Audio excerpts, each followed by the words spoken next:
When Bongbong Marcos, assuming he will step down, we will abandon the 1987 Constitution and skip the rule on succession. Hirap na talaga ang mga hinayupak na mga dilawan, anak ng kamote. Kung paano po nila pipigilan si Vice President Inday Sara na maging Pangulo ng Republika ng Pilipinas. Ang daming pautot ng mga hinayupak, anak kayo ng kagwang, oh. Wala na kayong magagawa. Kumanta na lang kayo ng kanta ni Aramina na Aray, Aray, Ngiwi.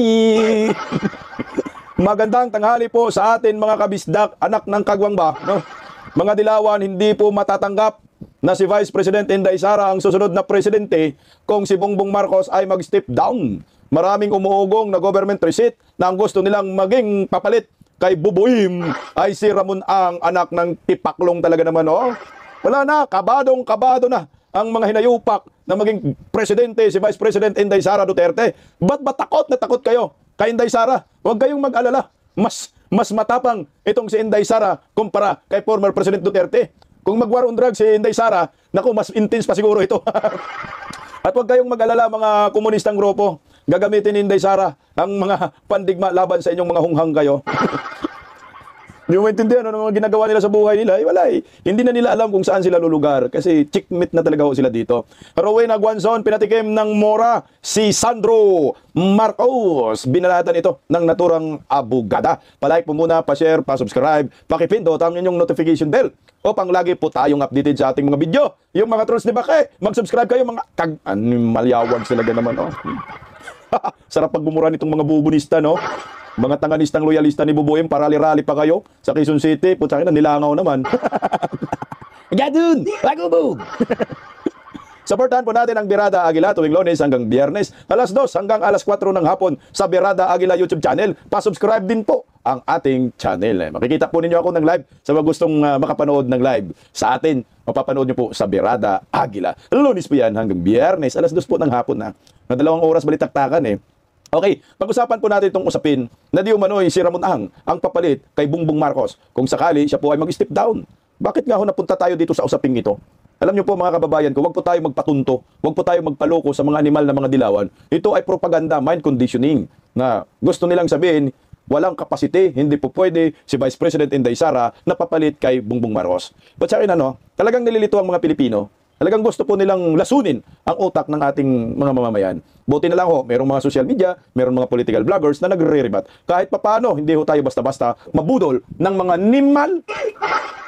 Mga yawards na mga dilawan, oy, hindi na ho nila matanggap-tanggap ang mga pangyayaring ito na kung ano ang mangyayari kay Bubuim ay si Vice President Inday Sara Duterte ang next na presidente ng Republika ng Pilipinas. Wala na po kayong magagawa dyan. Pakinggan natin kung saan ito nanggaling. Lubutang ang pangalan ng negosyante si Ramon Ang na posible pumalit umano kay Pangulong Bongbong Marcos. Yan ay kung matutuloy ang government reset na sinusulong mano ng militar. Dahil mula sa Parañaque ng muna sa balita, si Brian Castillo. Brian, saan ba nagsimula ang balibalitang government reset at ano reaction dito ng AFP? Sige, naging matipid yung sagot ng AFP sa issue nito. Ang sabi na sa atin ni AFP Public Affairs Office Chief Colonel Cesar Trinidad ay hindi napapatulan ang walang basihang informasyon. At kung tamang sige, makailang ulit ang sinabi ng liderato ng AFP na mananatili silang tapat sa saging batas. Ang negosyante naman si Ramon Ang, diretsa ang sinabi na hindi siya papatok sa politika. Mas makakatulong daw siya kung mananatili sa business sector para suportahan ang gobyerno at mga komunidad. Pati daw niyang maraming problema ang bansa kaya naiintindihan niya na naghahanap ng mabilis na solusyon ang taong bayan. Pero ang solusyon daw ay hindi dapat nakadepende sa iisang tao lamang. Kailangan daw iisa yung magiging direksyon ng gobyerno, ng lumabang sektor at ng publiko. At Brian, pakipaliwanag ang konsepto ng government reset. Teka lang ito mga militar daw ang nagsusulong pero tinanggi ng militar. Pero may lumalabas na impormasyon, may lumalabas na issue. Isa lang ang ibig sabihin, lehitimo itong government reset nang nananawagan ay mga militar. Kasi hindi man yan lalabas sa media. Mainstream media nagbabalita Hindi nanggagaling sa aming mga political vloggers kasi pag nanggagaling sa amin, sasabihin po ninyo fake news. Pero ito, galing po sa mainstream media. So mga militar ang gusto magkaroon ng government reset. Pero nakapagtataka, government reset kayo, mga militar kayong naturingan, pero si Vice President Inday Sara ayaw nyo magiging presidente. Nasasaligang batas Naliwanag po yan sa 1987 na Constitution, yung succession. Kung ano po ang mangyayari sa Pangulong nakangiwi ang panga, anak kayo ng kagwang kayo, ang automatic dyan, ang magiging presidente ay ang Vice President. Wala na po kayong takas dyan. So malamang sa malamang, ang gumawa ng isyong ito at nagtutulak ay itong mga dilawan, mga na-impluwensya nito ng mga pinklawan dilawan dahil sila lang naman, pati komunista, kasi sila lang naman ang ayaw talaga na maging presidente si Inday Sara dahil lalong mapulbos ang mga hinayupak. Ano ba yung government reset? Ano konsepto? Pakinggan natin. GB yung government reset, hindi yan traditional na kudeta. Sa government reset, mababagsakin yung ehekutibo at legislatibo at bubuo ng isang caretaker government na pamumunuan naman ng isang consensus president. Ang caretaker government ang mamumuno hanggang sa susunod na eleksyon. Sabi sa mga kumakalat na balita online, mayroon daw yan na maibalik ang kaayusan sa bansa at yung tiwala ng mga investor. Yung ang returnadong kumala naman at si Baguio City Mayor Benjamin Lambano, yung mga tatanungin, pupunta daw niya, si Ramon Ang, nga lang, mukhang spekulasyon lang daw itong pumuhugong na government reset. Animal kang kalbo ka. Wala rin to si Magalong, salot din to, wala rin kwenta to. Lumalabas talaga ang tunay na kulay eh. So government reset, suportado niya. Eh di kudita rin yan. Ito yung maliwanag na inciting to sedition, no? Bakit hindi po sila kinakasuhan ng inciting to sedition? Samantala, kasi mga DDS, mga nagtatawag ng BBM resign, inciting to sedition, tatawagin agad destabilizer. Pero ito, animal, anak ng kagwang, harap-harapan na, sinabi ninyo ng government reset, pabagsakin ang executive department. So ibig sabihin, talagang ano to, inciting to sedition, itong plano ho nila. Walang inciting to sedition kasi hindi si Inday Sara ang papaupuin, si Ramon Ang. Ayos din ha, mga buto-buto ninyo mga animal kayo. Pakinggan natin ang sinabi ni Mayor Magado. Mr. Ramon Ang is a well-established. Di po ako mag-aalangan. Malaki ho ang kumpiyansa ng tao sa kanya considering his background. Pero ulitin ko, siguro mga yan, speculations lang ho yan. At sa ngayon, wala ako nakikitang paraan o kaya nakikitang aksyon ngayon na magkakaroon ho ng successful na destabilization. Loko rin to si Mayor Magalong, no, naturing ang PNP, no, naging police, naging general ba itong si Magalong? General nga eh. Taki na hindi mo anuhin yung saligang batas, constitution. Gusto mo talaga na hindi respeto ang saligang batas. Anak naman ang kamuti itong si Magalong na to. Bakit ayaw mo sabihin? Hindi pwede yung ganyan na si Ramon Ang yung papalit. Meron tayong 1987 constitution, yung succession niyan, ay dapat si Vice President, yung Vice President, yung magiging presidente. Kahit ayaw nyo sa Vice President, Magalong, yung mga kalbong mga dilawan na yan, animal kayo, putang ina, maging presidente talaga si Inday Sara, wala kayong magawa dyan. Kaya yung mga drama ninyo, mga pag-alinlangan, mga takot ninyo na maging presidente si Inday Sara at gusto nyong pigilan, putang ina. Ikinibaon nyo na sa limot, Magalong. Dahil ang next president ay si Duterte pa rin. Wala kayong magawa dyan. Ito lang ako. Ilang. Digi para naman kaya Davao City First District Representative Carlo Duterte, nakakaalarma yung pagkakaroon ng isang caretaker president. Kung daw yan sa saligang batas. Kung mangyari man daw yan ay para tayong banana republic na pamumunuan lang kung sino man yung magiging highest bidder. Jiggy. Correct. Brian, ano naman ang pahayag ng ilang mga business groups? Jiggy, ang sabi ng Philippine Chamber of Commerce and Industry, ayaw na nilang patulan ng issue dahil sinabi naman daw mismo, pero Ramon Ang na hindi siya interesado sa mga ganyang gawain. Pero nagugulat po sila sa laki ng perang ninanakaw sa gobyerno. Yan mo na ang latest ball. Pero mali po, iba rin po yung balita sa bilyonaryo. Ang nagsusulong nito ay yung mga business groups, mga big time na mga negosyante daw, puta na mga oligarkiya. No?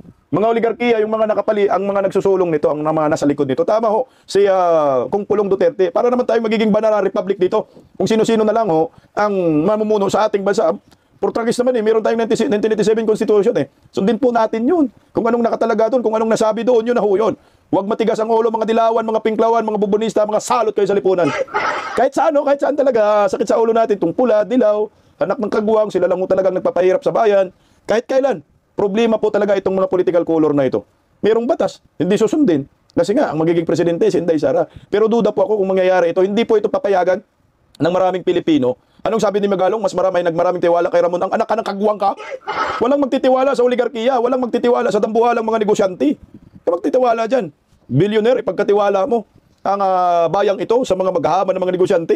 Diyan pa lang sa Skyway, mga tollgate na yan, putang ama nila. Oh. Yan, Ramon Ang, grabe na ang taas-taas ng tollgate dyan ha. Sus ko, Ginoo, doon pa lang, ginagago ng taong tapos sasabihin mo may tiwala ng taong bayan. Wala ho, Magalong. Ikaw, sundalong kanin ka rin, pareho rin kayo ni Trillanes eh. Gamitin nyo naman yung pagka-general ho ninyo. Uyunan mo to. Government reset na ito. Babagsakin ang executive. Tapos pag bumagsak ang executive, papalitan ng anak ng kamuti na yan, interim president, caretaker president, Ramon Ang, walang background sa politics, puro business. Hindi gawin tayong negosyo dito. Putayin na naman mga negosyo pa naman niya. Nakakatakot eh. Talagang kakainin ka ng buo eh. Diyan tollgate pa lang yan. Skyway. Isus ko ito. Gawin mong libre yung, yung tollgate. Maniwala ako dyan. Magtitiwala kami sa inyo. Ito, magugulat ka kasi dito, sa balita ng News 5, mga militar daw, active militar talaga nagsusulong ha. Pagdating naman sa isang news outlet, ang nagsusulong daw, mga negosyante, dito po sa bilyonaryo. Pakinggan po natin ha, itong isa pang source natin. Hindi na raw makatiis ang mga bigating negosyante sa ingay sa politika. At dahil tablado na ng militarang ideya ng junta, ay gusto raw nilang maging stabilizer ng gobyerno. Si ultra-bilyonaryo Ramon Ang, at narito ang agenda reporting ID Reyes. Sa gitna ng mahinang turnout ng GDP ng bansa ngayong quarter at mga panawagang magbitiw sa pwesto ang Pangulo, may namumuo umanong desisyon sa loob ng elite circle ng mga negosyante na itaguyod ang pangalan ni ultra-bilyonaryo Ramon S. Ang ng San Miguel Corporation bilang isang consensus caretaker. Ayon sa source ng Billionaire.com, naniniwala raw ang ilang business tycoon na maaasahang leader si Ang para manumbalik ang investor confidence at stability ng bansa. Siya raw ang tatayo bilang stabilizing figure matapos ang isang sinasabing government reset hanggang sa susunod na eleksyon sa 2028. Okay, stop muna tayo doon kasi magtitiwala daw yung mga negosyante. No, kung si Ramon Ang yung magiging caretaker president kung sakali mangyari yung government reset. Putsang ina, bakit kay Vice President Inday Sara hindi magtitiwala? Lahat tingnan mo sa Davao. Yung mga foreign investors nagsisiksikan doon. At lagi pong binibisita si Inday Sara. At ang trust rating ni Inday Sara sobrang taas. Meron nga nagsasabi na isang economic analyst, no, mga ekonomista at saka political analyst, na kapag si Vice President Inday Sara maging presidente, manumbalik talaga ang tiwala ng mga foreign investors.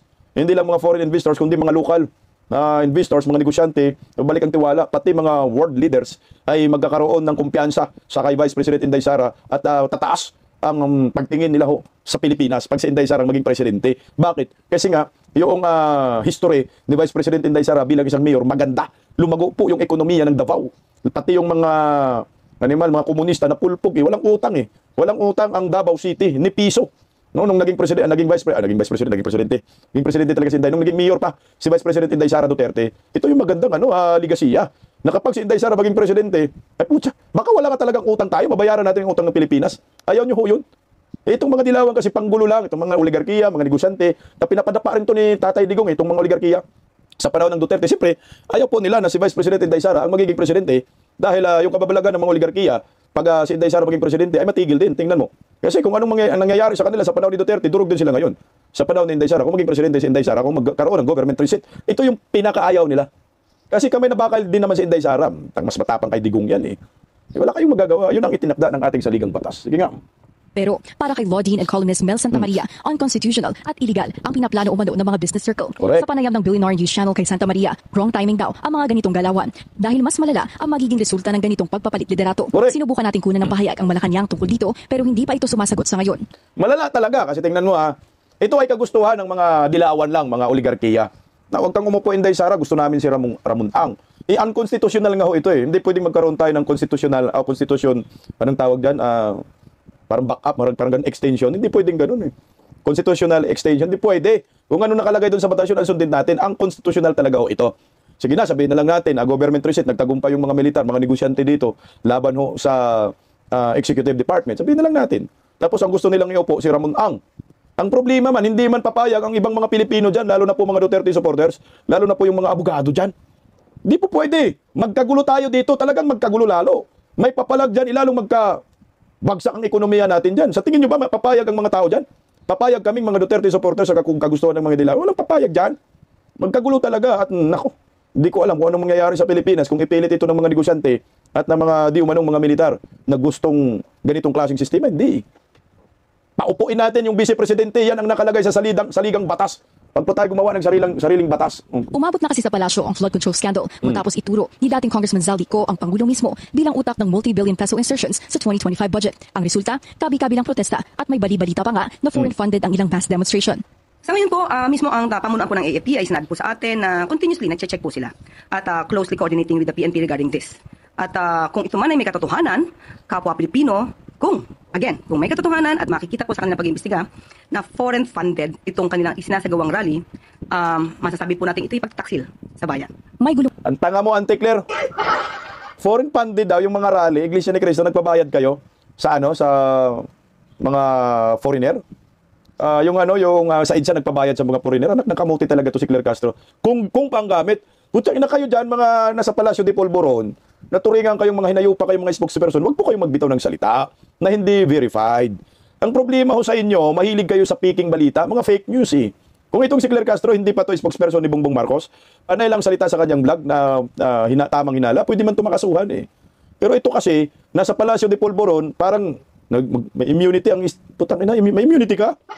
Dapat to kasuhan to si Claire Castro kasi hindi naman wala namang immunity ito eh. Kasuhan ng libel, kasuhan ng pamamalita ng piki, ito dapat yung kinakasuhan ng National Bureau of Investigation. Isipin mo, binabalita mo na foreign funded yung mga rally, dapat ang Iglesia ni Cristo, banatan din si Claire Castro dito. Dapat yung mga pamunuan din ng United People's Initiative, di ba? Sila ni Pukis, birahin rin po ninyo si Castro na ito'y nagpapakalat na naman ng piking balita na di umano ang mga rally dyan, putang na punong-puno. Milyon yung nag-attend, hindi ninyo matanggap yun. Luman sa politika, hindi raw dapat tayo pinaghihimasukan ng ibang bansa. Para sa Agenda, ID Reyes, Billionaire News Channel. Thanks but no thanks. Hard pass si ultra-bilyonaryo Ramon Ang. Ito muna, bago kay Ramon Ang, no? Kasi nga, siyempre, pinapainit ho nila talaga ang isyong ito. Nagugulat nga ho ako, bakit may ganito? No? Bakit may ganitong usapin na pag si Bongbong Marcos ay nag-step down, hindi pwede si Inday Sara ang maging presidente? Ang dapat na papalit ay itong si Ramon Ang. Sino ba yan si Ramon Ang? Negosyante yan. Tangin na ginagatasan ng mamamayang Pilipino, dumaan ka sa kanyang kalsada. Kahit tangin na talagang Skyway na yan, ang mahal-mahal ng tollgate na yan eh. Tapos yan ang upo. Ano mangyayari sa ating bayan? Ano ba talaga ang gusto natin? Mga dilawan, mga tanganista, mga komunista, gusto nyo ba talaga pabagsakin ng bansa? Hindi na natin nirespetuhin yung kung ano ang nakalagay sa saligang batas. Bindalo. Putang ina, bindalo ng bindalo kayo. Bindalo. Alam mo, minsan nakakainit, no? Nakaka-high blood ba? Sarap pag, tirikan mo na kandila dito, nyor. Wala lang, gusto na lang nila yung condition na hindi pwede si Inday. No. Gusto natin si Ramon Ang. Kasi no choice din sila eh. Kasi kung wala naman silang pwedeng may papalit. For example, si Bam Aquino, di ba? Gusto nila si Bam Aquino. Eh wala na, sirang-sira si Bam Aquino dahil dilawan yan. Wala naman talagang gusto sa mga dilawan. Gusto nila si Rizal Tibayros, eh lalo na bagsak lagapak. Gusto nila si Tambaloslos, wala na pag-asi si Tambaloslos, nanguyot na. Mga lumayas na ngayong hinayupak na ito. Tinabla na ng pinsan niya eh. Eh, ako sa akin na, duda po ako kung papatulan to ng ibang mga Pilipino. Itong kagustuhan. Mga dilawan man to, mga oligarkiya. Sila po yung may gusto nito, no? Magugulat to tayo sa November 30, mag-all out ang mga animal sa panawagan ng Marcos resign at Vice President Inday Sara resign. Mag-all out talaga sila. Kasi yun na ngayon ang direksyon nila. Nakahanap na sila ng pwedeng ipalit yung buplak sa bilyonaryo. Patulingan natin ang sabi ni Ramon Ang. Ang sa niluluto umanong government reset, kung saan siya raw ang napupusuan bilang caretaker. Paglilinaw ni Ang, hindi siya papasok sa politika. Kilala si Ang na taga-suporta ng gobyerno at gumagawa ng mga proyekto para sa ikabubuti ng mga komunidad. Anya, dito siya higit na makatutulong at dito siya mananatili. Dagdag ni RSA, bagamat maraming hamon ang kinakaharap ng bansa, ang pag-asenso nito ay hindi dapat iasa sa iisang tao. Nagpasalamat din si Ang na San Miguel boss sa lahat ng sumusuporta sa kanya. Delikado to ang susunod na presidente. Magiging buwang tayo lahat. Anong mga proyekto ni Ramon Ang? Marami nga siyang proyekto. Kaso nga lang, binabayaran ng taong bayan. Hindi naman libre yung proyekto niya, may bayad eh. Negosyante yan, siyempre ayaw magpalugi yan eh. Ako yung nagtataka bakit mayroong ganitong usapin eh. Tingnan mo dalawang news outlet yung inilabas natin na source. So magkaiba yung kanilang balita. Pero pareho po yung yung direksyon at pareho yung patutunguhan at kagustuhan. Pero magkaiba ng mukha ng pamamalita. Dito sa News 5, ang sabi ay mga military daw yung may gusto na magkaroon ng government reset. So doon naman sa bilyonaryo, mga negosyante daw ang magkaroon ng government reset at ang gusto nilang iupo ay itong si Ramon Ang. Napansin nyo rin, biglang nagpa-interview itong si Boplax din na Magalong na sinabi niya na suportado niya si Ramon Ang. Tingnan mo naman ang kunik natin, kunik the dot.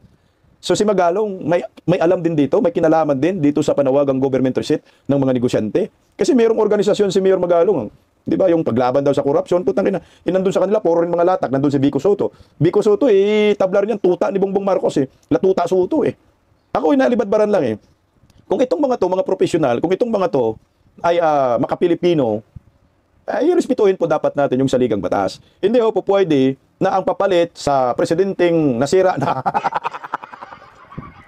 sira naman talaga. Sinira ni Saltico, sinira ni Baki, sinira ni Tambaloslos, Insang Buhaya. Sinira din niya ng sarili niya, panangiyang pa nga. Ayan.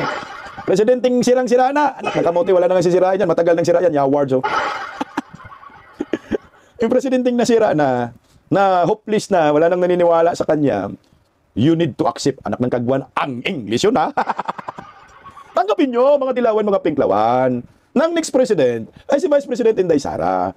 Huwag na masyado kayong halata, natakot kayo kay Inday. Yun ang nakalagay sa saligang batas Kayo yung gumawa ng batas na hindi nyo nalimutan. Ay, hindi nyo nalimutan Nakakalibog din itong mga animal na itong mga dilawan na ito Hindi nyo naaalala? Kayo po yung gumawa ng batas na yan, 1987 Constitution. Nag-revolutionary government kayo, 1986, di ba? Gumawa kayo ng saligang batas, 1987 Constitution. Ito po yung succession. Kayo yung gumawa, kayo rin yung ayaw sumunod, ang tanga ninyo.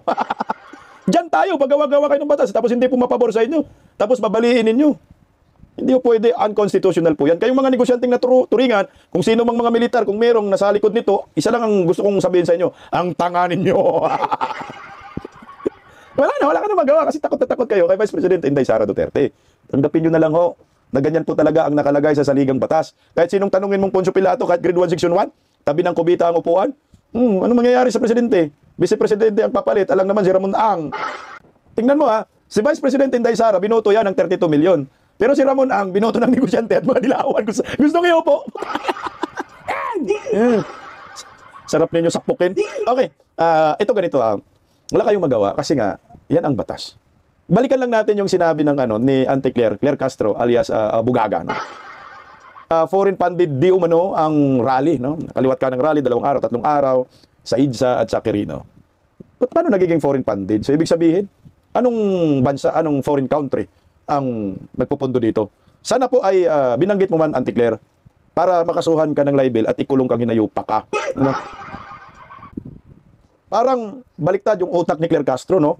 Ito patuloy sinasabihan na foreign funded. Baka inisip nila funded ito ng China.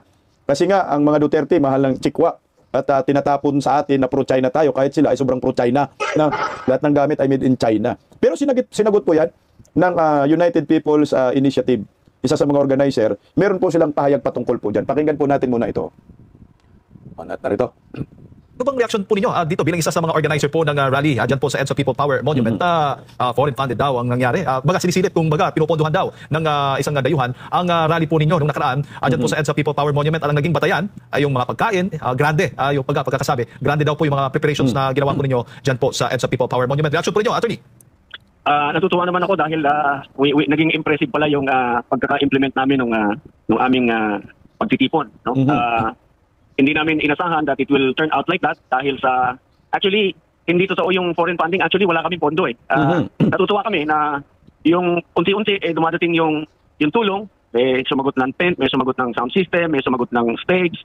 Dumating si Manong Sabit, nagpadala ng kanyang mobile kitchen, nagprovide ng pagkain. Yung ibang pagkain, hindi namin alam kung saan na lang dumadating. Dumadating na lang yun, nakatrak, supot-supot galing sa Jollibee, mga ganon. Pero kung funding, I don't think so kasi nung una problema nga namin yan eh. Kaya kung sinasabi nilang meron kaming foreign funding, ang sagot ko dyan, edi wow. Opo, at Claire Castro, edi wow.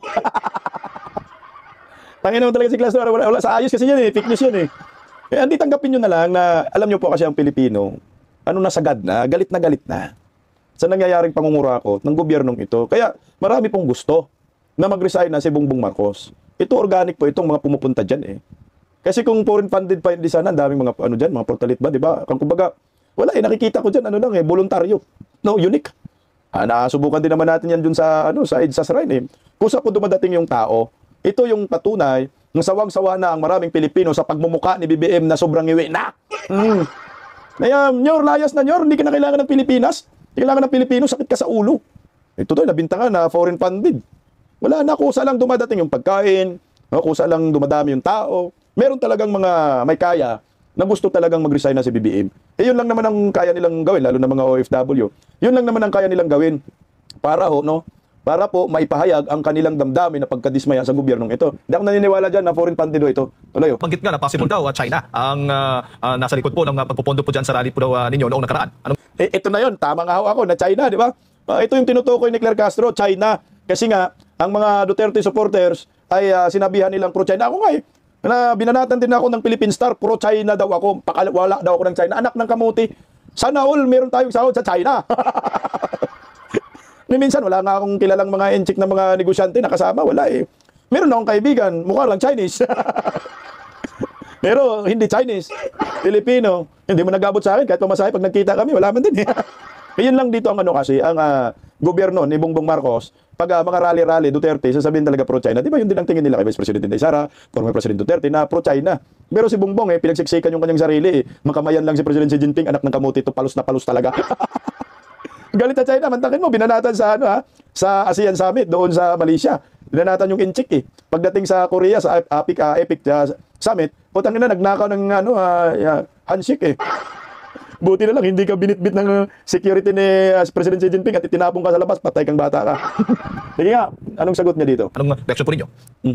Kami pa ba ang makikiisa sa China para magkaroon ng ganyang pagtitipon dito sa amin? Hindi naman, hindi mangyayari yun dahil maliwanag yung aming maliwanag ever since. Ipinaliwanag din namin sa liderato ng ating Sandatahang Lakas ng Pilipinas kung anong pinaglalaban namin, kung anong tayo namin. Sinabi namin, malinaw na malinaw, at tulad ninyo, ang aming tinitindigan ay ang pagrespeto, pagsunod at pagtatanggol sa ating saligang batas. Yan, malinaw yan. Ngayon, nagkaroon ng napakalawak na nakawan. Yan, 3 trillion pesos na yan. Ang dami mong pwedeng gawin dyan. Napakarami mong dapat na nagawang development na para sa ating mga mamamayan. Napakaraming magiging mahusay na kaso wala Kita mo naman ang daming namatay. No? So kaya sinasabi namin, kami nagrarally, ayaw namin mawala ang interest ng taong bayan. Hindi kasi yun ang intention ng pag-dribble yung pag-dribble nila. Kaya yan kung ano-anong investigasyon muna bago sila mag-file at wala namang nagsisimulang paglilitis ng mga kinasuhan kasi kailangan makatakas, kailangan makatago, kailangan makausap nila yung mga tetestigo, maipalayo nila, padala nila sa ibang bansa at nang hindi makausap dito na walang tetestigo. Nililibing nila yung kanilang kasalanan, kaya tinatagal yan. Kaya sinasabi namin noon, patingnan nyo, may pagdinig sila doon sa Senado. Ano ba naman ang kinalaman ng Senado sa mga ganitong usapan? Maliban na lang kung sila lumilimbag ng batas na kailangan nilang ayusin. Hindi rin naman nila pala pwede pakialaman yung notarial law kasi ang naglimbag noon ay yung Supreme Court. So, yan, meron silang pagdinig sa Senado. Pagkatapos meron silang pagdinig sa ICI, recommendatory, walang powers. Saan kumukuha ng tulong, hindi rin naman makagawa ng mabuti. Pagkatapos, with all due respect doon sa mga taong nagko-compose doon dahil mga kagalang-galang na mga tao naman, kaya lang, walang magandang idudulot yung dadaan pa sa ICI tapos magre-recommenda, dadalhin sa ombudsman. Sa ombudsman, mag-iimbestiga sila ulit dahil hindi naman sila pwedeng mag-file ng kaso nang wala silang personal knowledge doon sa kanilang ipinafile. So, nakita mo yung saksakan ng pagal ng takbo ng hustisya na yan, hindi mo makasuhan yung mga pinangalanan na. So, ang aming ipinaglalaban, pananagutan, katarungan, katotohanan. Pananagutan ng mga may kasalanan, katarungan para dun sa mga namatay, dun sa mga batang lumutang, na hindi mo na madidinig ang boses, tawagin kang tatay, daddy, yung iyong amang hindi na babalik, yung iyong kapatid na hindi mo na mayayakap, yung mga mahirap na walang boses. Gusto namin ipaglaban pagka magkaroon sila ng katarungan. Yung katotohanan.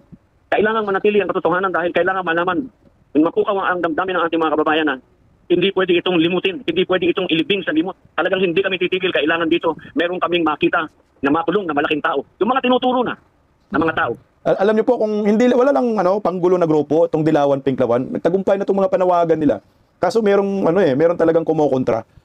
Kasi kung iisa lang ang panawagan ng taong bayan, matagal na nagiging matagumpay ang mga kilos protesta na ito na panawagan na pag-resignin si Bongbong Marcos, hindi man niyang inciting to sedition, na pag-resignin mo. Kaso nga lang, meron talagang yung mga bayad, yan yung mga bayad ng yung mga komunistang grupo, mga kaliwa, yan yung lehitimong bayad. Kasi hindi man yan sila magrarally kung walang bayad. May mga bayad yan Tingnan mo, ang binato ngayon na may bayad, ito, sa EDSA, UPI. Tapos yung Iglesia ni Cristo, binato rin na bayad daw yung mga tao doon. Anak ng kamuti talaga naman, itong mga Dilawan. Tanggapin nyo na ito po ang totoong busis ng taong bayan na galit sa mga kurakot. Ano ba yun? Tulingan natin ng konti. Si General Pocis, may kaso na sila wala pa rin kaso. Samantalang si General Pocis, tumatayo lang doon at nagpinaglalaban ang ating mga kababayan, ang ating saligang batas, pagkatapos siya ang may kaso. Opo. So, marami po mga retired generals po ang sumama doon sa rally sa EDSA People Power Monument, Attorney. Sa totoo lang po, yes, marami po. Hindi lang po sila talaga nagpapakita sa camera o nagpapakuha ng litrato, pero marami po. Yung nakikita ninyo, mangilan-ngilan kami lang po yun. But behind us, huwag niyo pong i-underestimate kung sasabihin yung kakawanti lang naman kami, baka kayo magulat. Hindi ho ba... Maraming retired generals talaga nagsipuntahan dyan. At yan ang tunay na dapat gawin ng mga retiradong general. Huwag po kayong magpadala dito sa mga kay Browner, anak ng kamote, Ghost Projects, 15 billion. Wow! Kasi nga, ang tingin nila sa mga nagrarally talaga, pro Duterte. Kagaya ang Iglesia ni Cristo, tinitingnan nila, pro Duterte yan. Dun sa pro Duterte yan. Kasi pag nanawagan, BBM resign, sasabihin agad nila pro Duterte. Pag walang Inday Sara resign, pro Duterte talaga yun yung gusto nila. Bakit namin pag-resignin si Inday Sara? Hindi naman si Inday Sara ang may pakana ng mga insertion, ang pakana ng flood control. Putang na si Bongbong Marcos man yan, ikinanta na ni Saldico. Tuloy ano bang magiging implikasyon po niyan? Ano bang response ng AFP? Kasi nga, di ba, hindi ba gigipitin yung mga retired general matapos sumama doon dyan sa mga rally ng ninyo, dyan po sa EDSA People Power Monument? Pensyon. Pwede naman po nilang subukan kaming gipitin. Wala namang silang makukuhang hindi. papangis lang sila sa paningin ng mga tao pagka gagawa sila ng gano'n. Katulad nung demanda kay General Pokis. Nakakahiya yung gano'n eh. Dapat sabi ko nga, itong pulis na to, wala na bang bukas? Bakit ganitong klaseng, basta lang masabing mayroong kasong penal kay General Pokis. Siguro sumusunod lang sa utos na nakataas sa kanya, pero mayroong panahon na pwede mo sabihin, boss, huwag natin gawin to kasi pangit. Ano ba ang kasalanan ni General Pokis? Wala naman kami sinasabi. Actually linawin namin ha. Kasi doon sa balita sinabi natin na may panawagan kaming mag-resign si Presidente Marcos. Nung umpisa, merong mga dumadating, napakaraming taong dumating na sasama sa amin. Hindi namin pinayagan dahil ang mga placards nila ay merong Marcos resign. Sabi namin, hindi po kami Marcos resign, wag po kayong kung kayo po yung sasama sa amin, wala pong placard na Marcos resign. Eh sila naman, sabi nila, ay hindi pwede, kami talagang Marcos resign. Eh hindi namin pinasama. Kaya hindi sila nakasama sa amin. So wala kaming panawagang Marcos resign nung una. Nung magsalita si Senator Amy Marcos, doon lamang nagkaroon ng panawagan ng Marcos resign. Eh nadala na ng pag-aalab ng damdamin dahil ganito pala. Okay, linawin natin. Ito ay teorya ko yun, suspitsa ko. Kasi yung grupo kasi nila ni Ka-Eric, talagang nanindigan buyan ng Marcos resign. At grupo nila ni Miss Vivian Viliso, Marcos resign, yun yung gusto nila, Marcos resign eh. Eh ito nga, UPI, ang una nilang panawagan ay walang Marcos resign. So, hindi nila pinasama yung grupo na yon. At napansin po ninyo yung D3, ang tumawid, no, at naiwan doon sa EDSA ay grupo nila Ka-Eric na nawagan ng Marcos resign. So yun pala din ang ending ninyo, Marcos resign. Pinasama na lang sana ninyo, sir. Ito naman tayo talaga eh. Pero magkaisa tayo. Marcos resign na yan, anak ng kamote. Tuloy natin nun. Marcos resign na daw, yung dulo. So ayun na. So, pero yung inciting to sedition or asking the people na yung violent overthrow or na magkagulo, wala sa amin yan. May mga intel report na sinasabing kami hahaluan ng mga manggugulo. Meron gano'n eh. Hahaluan kami ng manggugulo para magkaroon ng kaguluhan at pagkatapos kakasuhan si BP Sara ng inciting to sedition.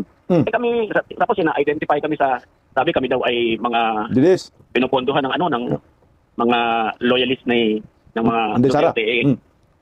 Alam po ninyo, natutuwa kami na maraming tulong na dumating, pero sa totoo lang po, nahiya kami doon sa mga hindi na namin napagbigyan ng tubig, napagbigyan ng pagkain. Meron din po mga hindi nakakain noon. Although marami po talagang dumating na tulong. Volunteers, hindi na po namin alam at hindi na rin po sila nagpakilala. Basta dumadating na lang po doon yung sasakyan, puno ng Jollibee, puno ng McDonald's para doon sa mga tao. Opo. Attorney, aasahan pa ba na magtutuloy-tuloy po itong mga rallies po ninyo sa mga susunod na mga araw? Hindi po kami titigil katulad ng aming sinabi. Hindi kami titigil hanggat hindi namin nararating yung... Ang endgame nito kailangan makulong. Ang endgame nito kailangan may makumpiskang malalaking properties sa Forbes Park, sa Dasmariñas, kung saan man sila nandun because these properties belong to the people. At ang aking suggestion, pagka mayroong mga bahay na nakumpiska, huwag natin sunugin, huwag natin sirain, gawin nating museo, lagyan natin ng marka. Ang bahay na ito ay dating pag-aari ni Juan de la Cruz. Ito ay nakumpiska ng gobyerno dahil ito ay produkto ng pagnanakaw. Mutakin na sir, sa susunod, bigatan nyo, panawagan nyo, ano ba kayo? Marcos resign, tarantado talaga naman. Eh, para magkaisa tayo, hindi yung putangin na tinataboy ninyo yung yung gustong sasama sa inyo. Masaya pa kayo dun. Tanga mo naman. Marcos resign na, sir, bigatan mo kasi alam naman natin si Bongbong Marcos at may pamananagutan. Putangin na yung mga dilawan na nanawagan, Marcos resign, Inday Sara resign. Tapos tayo hindi, anak ng kamuti naman kayo. Saan ba kayo humugot ng inumin talaga naman Nasusunod daw bigatan nyo, pero at least ngayon, Marcos resign na daw. Yung kanilang panawagan kasi nang dahil kay Senator Amy. Putangin na, nagdidepende rin pala kayo kay Amy ha. Maayos nga kayo sa buhay nyo Marcos resign, anak ng kamuti na yan hindi naman daw sila titigil. Ito, pakinggan natin si Lambino dyan. Takot na takot sila. Hindi pala dyan, ito lang. Hindi natin kailangan hintayin na gawin po ng ICC. Kailangan po natin talagang idiretso po itong panawagan natin na hindi lamang po linisin itong kalat ng administrasyong ito. Kung hindi, sabi nga, transparency, accountability, justice for good governance. At ma-achieve po natin yan pag ang taong bayan ay hindi mananahimik, hindi matatakot. At ipaglalaban po niya itong karapatang ipinagkaloob po sa atin ng buong may kapal. Correct. Kaya dapat ang panawagan Marcos resign. Sa UPI, hindi man ako miyembro dyan ng UPI, pero sumama ako nun sa Kongreso. Ba't kayo takot manawagan ng Marcos resign? Hindi naman yan sedation Normal po yan sa demokrasya. Marcos resign ang sagot ng kababalaghan at palitan ni Vice President Inday Sara Duterte. Kasi pag kayo, maliligaw kayo ng landas, tingnan mo ngayon ang mga kaliwa. Ngayong November 30, anong panawagan nila? Nag-all out na sila. Marcos resign, Inday Sara resign. Ipapalit si Ramon Ang. Ito yung pandid ng mga negosyante rally sa November 30. Huwag kayong matakot. Masyado naman kayong takot. Narito, pakinggan natin yung balitang ito. OA, yan ang mensahe ng bagong alyansang makabayan sa sinabi ng DILG na posibleng mauwi sa inciting to sedition ang kanilang panawagan sa November 30 rally. Gusto kasi ng grupo na bumaba na sa pwesto si PBBM at VP Sara na kapwa-sabit daw sa korupsyon. Narito ang agenda report ni Attorney Karen Jimeno. Tingnan nyo po lahat daw kasabit sa korupsyon. Dinamay si Inday Sara kasi ipapalit nila si Ramon Ang. Ito yung galawang dilawan, ito yung pandid ng foreign. Kailangan nang magbitiw sa pwesto ni Pangulong Bongbong Marcos at Vice President Sara Duterte. Yan ang panawagan ni bagong alyansang Makabayan Chairman Teddy Casino. Isa si Casino sa organizers ng anti-corruption rally na gaganapin sa Luneta sa November 30. Kiit niya sa At the Forefront ng Billionaire News Channel, hindi pwedeng pumalit si Vice President Sara sakaling bumaba sa pwesto si PBBM. If Sara takes over and Marcos resigns or is removed from power, do you think that the new Duterte administration will have peace for the next several years? Yes, talagang may kapayapaan. Kayo, tigok. Takot na takot ka, Teddy Casino, no? Kasi pulpugin kayo na Inday Sara. Do you think that Sara Duterte will be content na 2 taon na lang siya dyan sa pwesto? Tingin ko, mas titindi pa yung bangayan yan. And the country will have no peace. Sa inyo, walang kapayapaan dahil sakit sa ulo si Inday Sara at mga Duterte sa inyo. Ayan ang totoo niyan, bugok. 2001, naalis sa pagkapresidente si Joseph Estrada dahil sa issue ng korupsyon. Pinalitan siya ni then Vice President Gloria Arroyo. Noong 2004, tumakbo ulit sa pagkapangulo si Arroyo. Sa dahilang hindi naman siya umupo sa pwesto ng buong 6 na taon. Nanalo si Arroyo at nagsilbi uli bilang pinuno ng bansa hanggang 2010. Hinamo naman ni Casino si Ombudsman Jesus Crispin Remulla na imbestigahan si PBBM. Ito'y matapos idawit ni Zaldico ang Pangulo sa multi-billion peso insertions sa 2025 budget. Even if the president is immune, the ombudsman can still investigate and probably file it when the president loses his immunity. But as I said, this immunity should not prevent the ombudsman from... Tigilan natin yung Teddy Casino. Ano yan, duwag din yan eh. Hinamon ko rin ng debate yan, harap-harapan. Putang ina, hindi naman kumasa. Alam nyo, Teddy Casino, wag mo nang bulahin ang taong bayan. Yan yung pandid ng mga foreign tsaka mga negosyante. Ba't takot na takot kayo kay Vice President Inday Sara Duterte? Pakinggan natin si Roland Bino. Takot na takot sila kay Inday Sara. Sanang gawin natin na issue na paupuin si Inday Sara kung sakali mang matanggal si PBBM dahil ang gusto nila mag-resign din si Inday Sara. Bakit? Gumagamit ba siya ng cocaine? Correct. Involved ba siya sa korupsyon ng flood control? Hindi. 125 million lang yung kanila pinupukol na issue, the confidential and intelligence. Kumpleto na po ng dokumento yan, sabi ng Commission on Audit. Correct. Wala pong korupsyon. Kumbaga, i-confidence nga pinapalaki lang itong mga issue ito na talagang takot na takot sila kay Inday Sara na siya susunod na Pangulo ng Pilipinas sa 2028. Yun lamang po yan. Yan ang totoo dyan. Takot na takot itong mga dilawan, mga kaliwa na maging presidente si Inday Sara. Wala na. Yan po ang nakalagay sa saligang batas. Pakinggan natin si Atty. Vic Rodriguez. Attorney Rodriguez, not to mention the damage to freedom of expression, which you oddly enough claim to protect as well. Go ahead. Are you saying that when Bongbong Marcos, assuming he will step down, we will abandon the 1987 Constitution and skip the rule on succession? You mentioned about murder. Meron bang kasong murder ang Vice President, Carmina? I'm talking about another dynasty. She's another member. She's a family member of another dynasty. Mas malaki ang boto sa Pangulo. Wala tayong magagawa ron. I never advocated anything that is outside of the constitutional loop or constitutional orbit. But here's the thing. By the rule on succession, when the President is no longer capacitated to govern, the Vice President shall assume the role of the President. But how Wala can you... magagawa ron. Hindi ko inimbento yun. Hindi mo inimbento yun. Iyan ang ating saligang batas. But how can you, Attorney Rodriguez, separate your advocacy for anti-corruption from this constitutional succession, as you said? The Vice President, who stands to benefit from your call, is also mired herself in corruption allegations. How does that reconcile with your anti-corruption advocacy? As a media practitioner, alam kong alam mo na walang ini-issue at linir na ng Commission on Audit ang Office of the Vice President kung ang pinatutukuyan mo ay yung paggamit ng intelligence funds. Correct. At walang nakapinbin na anumang kaso or impeachment laban sa pangalawang Pangulo. So yung iyong sinasabi na meron siyang issue ng korupsyon, yan ay gawa-gawa. Nakikita naman natin nung makakaliwang grupo na ayaw nang makabalik ang tatak Duterte na serbisyo. But hindi siguro tayo matatapos dito kahit maghapon tayo sa iyong programa. Ang aking tugon doon sa iyong katanungan kung sakaling bumaba ang kasalukuyang Pangulo, naturalmente umiiral ang ating saligang batas, ang Vice Presidente ang siyang hahalili sa mababakanting posisyon. Wala akong magagawa doon, wala kang magagawa, hindi natin pareho imbensyon yan. Iyan ay nakasulat, nakagarantiya at nakaukit sa ating 1987 Constitution. Again, people are saying, or at least there are groups who are saying, why stop at the President? Why not include the Vice President as well? Yun ang sinasabi ng iba. Ang panawagan, hindi lamang ang iisa ang dapat mag-resign, kundi lahat na mag-resign because they have disappointed the Filipino people. But we're going to have to leave it at that. As you said, pwede tayong maghapon mag-diskusyon. But I appreciate your time being with us this afternoon. Huwag kayo na mga reporter ka. Gusto pang sumagot si Vic Rodriguez. Wala na kayong magawa. Nasa saligang batas po yan. Guni-gunin nyo lang na si Inday Sara may korupsyon. Meron ba? Putangin na, wala kang kaso eh. Yan ang maliwanag. Takot na takot kayo. Maging presidente si Inday Sara. Yung batas binabalik. Kaya si Ma'am Rowena Guanzon napamura na lang. Pakinggan natin, oh. Anong sabi mo, Sandro? Hindi mo kadugo si Amy? Oh. Putang ama.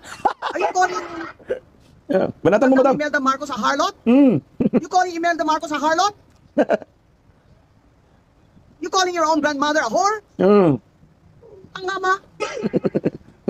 Galit. Utang na loob kay Tita Amy mo? Ano ba alam sa buhay ni Bongbong nung... Pulburon po, ma'am. Galit na galit si Ma'am Rowena. Alam niyo po, wala na pong magagawa ang Dilawan. Kung mag-step down si Bongbong Marcos, manawagan sila ng BBM resign sa November 30, pag-resign ninyo, Inday Sara resign. Walang bearing yan. Kasi si Inday Sara, wala namang bahid ng korupsyon. Yung kanilang issue sa confidential funds, na-cleared na po ng Commission on Audit yan para maliwanagan ang tambayan, unmodified opinion po, sumunod sa joint circular, may mga resibo, confidential funds nga, hindi yan ino-audit eh. Laban dito kay Bongbong Marcos, 1.2 to 1.3 trillion piso sa flood control pa lang yan. May Vice President Inday Sara, 125 million sa confidential funds. Pero, pambihira, audited eh. Yung 1.2 flood control yun 1.2 to 1.3 trillion flood control projects pa lang yan. Sa confidential funds kay Vice President Inday Sara, 125 million. Yun po pinag-imutok ng budget nila. Kaya pag-resignin. Pero wala namang kaso si Inday Sara.